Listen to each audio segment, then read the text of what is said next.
47 of the 51 pasukim that comprise Perek Gimel of Sefer Bamidbar relate to Shevet Levi as a whole, beginning with Levi ben Yaakov through Kahat and his four sons Amram, Yitzhar, Chevron and Uziel.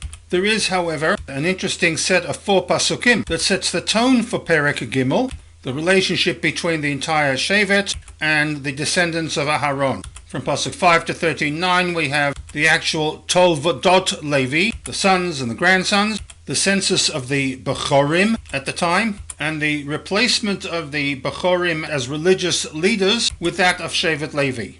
In the opening four pasukim, we have a short account of Aharon and his descendants, noting the fact that two of Aharon's four sons died when they offered an Eish Zarah on the very same day that the Mishkan was consecrated. Following the account of Aaron and his descendants, Pasuk Vav informs us of an instruction given to Moshe to Hakrev et Mateh Levi.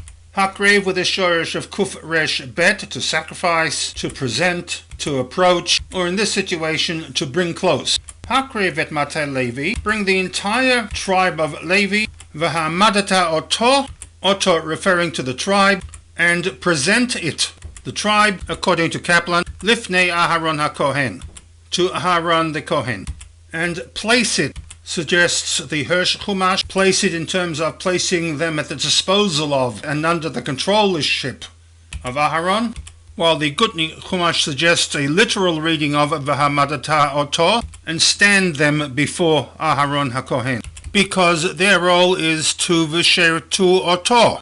Oto referring to Aharon, V'shertu, with the shorish of Shin Reish Taf, to serve or to minister.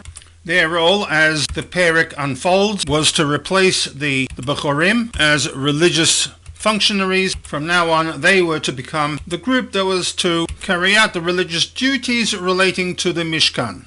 In other words, the entire Shevet Levi, and not just the descendants of Kahat, but also that of Gershon and Merari, were to come under the direction of Aaron HaKohen. Keeping in mind that the word V'sheretu is in the plural and refers to Shevet Levi, Oto in the singular refers to Aharon, Rashi asks rhetorically, Umahu HaSherut, what form did this Sherut, ministering, serving, take? And answers that it took the form of V'shamru et Mishmarto, that they will take charge of some of his, Aharon's, duties. That the details of V'sheretu Oto are mentioned in the pasuk that follows Pasuk Vav, that opens with the words V'shamru et Mishmarto.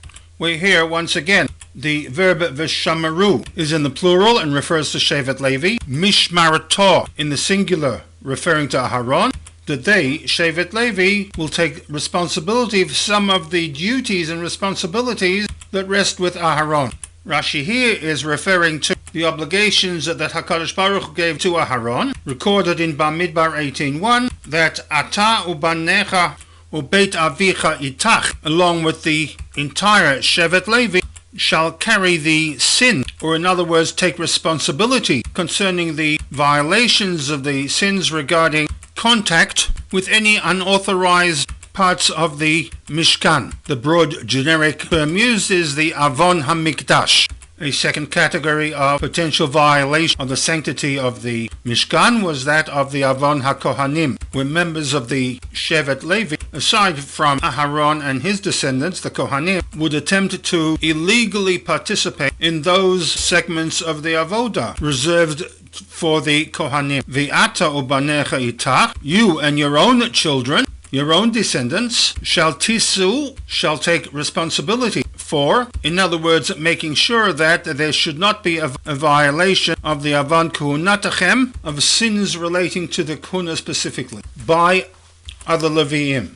It is to this responsibility given to Aharon and his descendants that, according to Rashi, is referred to in Bamidbar Vav, V'shamru et Mishmarto. In the words of Rashi, Lefi shemirat hamikdash alav. The responsibility of maintaining the sanctity of the Mikdash rests upon him, upon Aharon. That responsibility, in the broad sense, is Shelo Yikrav Zar, that an unauthorized person may not come into close proximity or contact with the Mikdash. K'moshe Ne'amar, as the pasuk states, and here he refers to the pasuk in BAMIDBAR 18:1.